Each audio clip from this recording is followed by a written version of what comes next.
ਅਗਲੀ ਖਬਰ ਵੱਲ ਚਲੀਏ।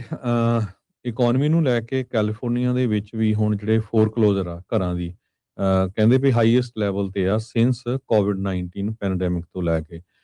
ਗੋਲਡਨ ਸਟੇਟ 9ਵੇਂ ਨੰਬਰ ਤੇ ਆਈ ਆ ਪਹਿਲੀਆਂ 10 ਸਟੇਟਾਂ ਦੇ ਵਿੱਚੋਂ, ਜਿੱਥੇ ਜਿਹੜੇ ਹੁਣ ਘਰ ਆ ਧੜਾ ਧੜ ਜਿਹੜੇ ਫੋਰਕਲੋਜ਼ ਹੋ ਰਹੇ ਹੈਗੇ ਆ। ਕਹਿੰਦੇ ਵੀ 3250 ਵਿੱਚੋਂ ਇੱਕ ਘਰ ਜਿਹੜਾ ਆ ਉਹ ਫੋਰਕਲੋਜ਼ ਹੋ ਰਿਹਾ। ਟੌਪ ਦੀਆਂ ਜਿਹੜੀਆਂ 3 ਸਟੇਟਾਂ ਆ ਉਹ ਫਲੋਰੀਡਾ ਆ, ਸਾਊਥ ਕੈਰੋਲੀਨਾ ਤੇ ਇੰਡੀਆਨਾ, ਤੇ ਜਿਹੜੀ ਕੈਲੀਫੋਰਨੀਆ ਆ ਉਹ 9ਵੇਂ ਨੰਬਰ ਦੇ ਉੱਤੇ ਹੈਗੇ ਆ। ਸੋ 3656 ਜਿਹੜੇ ਹਾਊਸਿੰਗ ਯੂਨਿਟ ਆ, ਕਹਿੰਦੇ ਵੀ ਉਹਨਾਂ ਚੋਂ ਜੇ ਇੱਕ ਜਣਾ ਨੇਸ਼ਨ ਵਾਈਡ ਫਾਈਲ ਕਰ ਰਿਹਾ ਆ ਘਰਾਂ ਦੀ ਫੋਰਕਲੋਜ਼ਰ, ਕਿਉਂਕਿ ਉਹਨਾਂ ਕੋ ਪੇਮੈਂਟਾਂ ਨਹੀਂ ਦੇ ਹੋਈਆਂ। ਸੋ ਕੈਲੀਫੋਰਨੀਆ ਦੇ ਵਿੱਚ 14 ਮਿਲੀਅਨ 6 ਲੱਖ 44,735 ਹਾਊਸਿੰਗ ਯੂਨਿਟ ਹੈਗੇ ਆ, ਤੇ 4500 ਫੋਰਕਲੋਜ਼ ਪਿਛਲੇ ਮਹੀਨੇ ਹੋਏ ਆ, ਕੱਲੇ ਇੱਕ ਮਹੀਨੇ ਦੇ ਵਿੱਚ। ਲੇਕ ਸ਼ਾਸਤਾ, ਸਟਰ ਤੇ ਮੈਂਡੋਸਿਨੋ ਕਾਉਂਟੀਜ਼ ਉੱਥੇ ਜ਼ਿਆਦਾ ਫੋਰਕਲੋਜ਼ਰ ਆ। ਇਹ ਪਤਾ ਨਹੀਂ ਕਿਉਂ, ਕਿਉਂਕਿ ਉੱਥੇ ਜ਼ਿਆਦਾ ਰਿਟਾਇਰਡ ਲੋਕ ਰਹਿੰਦੇ ਆ, ਉਹਨਾਂ ਦੀ ਕਿੱਦਾਂ ਦੀ ਸਿਚੁਏਸ਼ਨ ਆ।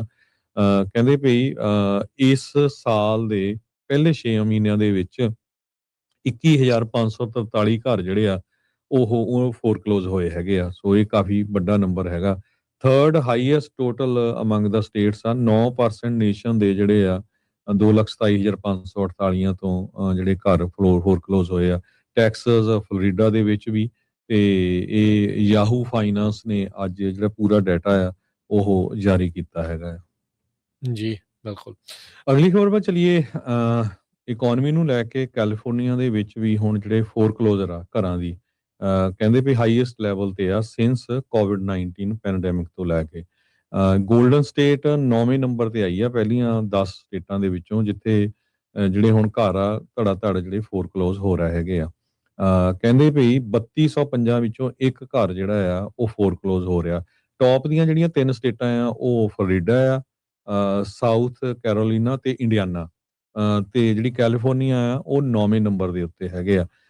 ਸੋ 3656 ਜਿਹੜੇ ਹਾਊਸਿੰਗ ਯੂਨਿਟ ਆ, ਕਹਿੰਦੇ ਵੀ ਉਹਨਾਂ ਚੋਂ ਜੇ ਇੱਕ ਜਣਾ ਨੇਸ਼ਨ ਵਾਈਡ ਫਾਈਲ ਕਰ ਰਿਹਾ ਆ ਘਰਾਂ ਦੀ ਫੋਰਕਲੋਜ਼ਰ, ਕਿਉਂਕਿ ਉਹਨਾਂ ਕੋ ਪੇਮੈਂਟਾਂ ਨਹੀਂ ਦੇ ਹੋਈਆਂ। ਸੋ ਕੈਲੀਫੋਰਨੀਆ ਦੇ ਵਿੱਚ 14 ਮਿਲੀਅਨ 6 ਲੱਖ 44,735 ਹਾਊਸਿੰਗ ਯੂਨਿਟ ਹੈਗੇ ਆ, ਤੇ 4500 ਫੋਰਕਲੋਜ਼ ਪਿਛਲੇ ਮਹੀਨੇ ਹੋਏ ਆ, ਕੱਲੇ ਇੱਕ ਮਹੀਨੇ ਦੇ ਵਿੱਚ।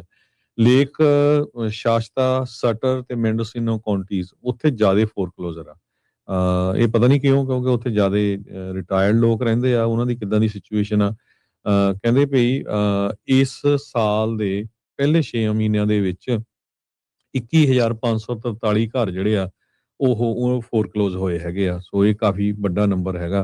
ਥਰਡ ਹਾਈਐਸਟ ਟੋਟਲ ਅਮੰਗ ਦਾ ਸਟੇਟਸ ਆ। 9% ਨੇਸ਼ਨ ਦੇ ਜਿਹੜੇ ਆ 2,27,548 ਤੋਂ ਜਿਹੜੇ ਘਰ ਫੋਰਕਲੋਜ਼ ਹੋਏ ਆ। ਟੈਕਸਸ, ਫਲੋਰੀਡਾ ਦੇ ਵਿੱਚ ਵੀ। ਤੇ ਇਹ ਯਾਹੂ ਫਾਈਨਾਂਸ ਨੇ ਅੱਜ ਜਿਹੜਾ ਪੂਰਾ ਡਾਟਾ ਆ ਉਹ ਜਾਰੀ ਕੀਤਾ ਹੈਗਾ। ਜੀ, ਬਿਲਕੁਲ।